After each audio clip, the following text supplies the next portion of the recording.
अस्तित्व तसेच पर्यावरणावर त्याचा प्रभाव म्हणून पृथ्वीवर घडणाऱ्या सर्व घटनांचा सहजपणे अभ्यास करता येते व त्यातून अनेक समस्यांचे निराकरण केले जाते. जसे की ओझोनच्या थराचा अभ्यास करून आम्हाला नवनवीन संकल्पना आणण्यात मदत होतो व त्यातून मानवी जीवन सुखी व आनंदी होण्यास मदत होते.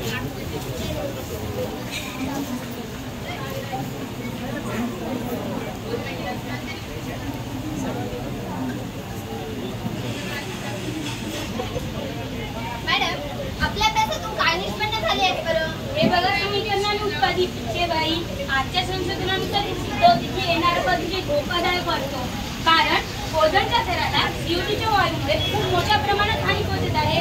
हे खरे, कारण औद्योगिकरणातून व वाढत्या वाहतुकीच्या निघणाऱ्या CO2, NO2 आणि CO याचे प्रमाण सतत वाढत राहिले तर पृथ्वीवर भूकंप, ज्वालामुखी, सुनामी, प्रचंड पावसाची दुष्काळाची समस्या उभी राहिली. म्हणून तुम्ही लोक यावर विचार करून जीवन जगले पाहिजे. या प्रतिभौतिक हवेच्यावर त्याचा 30% प्राणवायू वातावरणाचे प्राणवायू सगळ्या वनस्पती आणि सागरी वनस्पती पण वातावरणात सोडले जाते. मंडळी, आपल्या आरोग्यासाठी शुद्ध पाणी ताजे व आवश्यक असते, परंतु जगभर उद्योग धंदे, कारखाने वाहन रस्त्यात सुंदरसारखी धावायला लागले आणि हवा दुर्मी होत चाललेली आहे.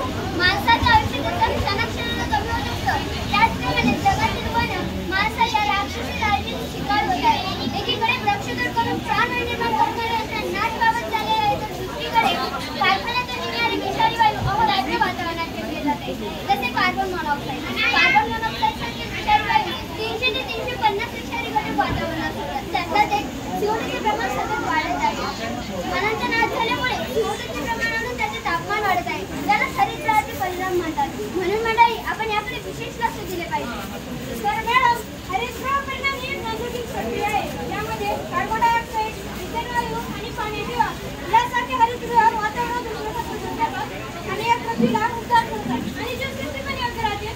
परंतु नको त्या मानवी परवानगीमुळे या वायूचा तापमान खूपच वाढला आहे.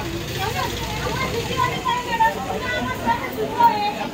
ऐकलं का मंडळी? मानवी जीवनात येणारा काळ किती मोठा धोका उत्पन्न करू शकतो. आपण जर उघड्यावरी कचरा निर्माण करणे, वाहनांची संख्या वाढविणे, औद्योगिकरणाच्या जाळ्यात तरंगणे, आधुनिक उपाययोजना अंमलात न आणणे असे जर वागलो तर येणारा काळ आपल्याला अजिबात माफ करणार नाही.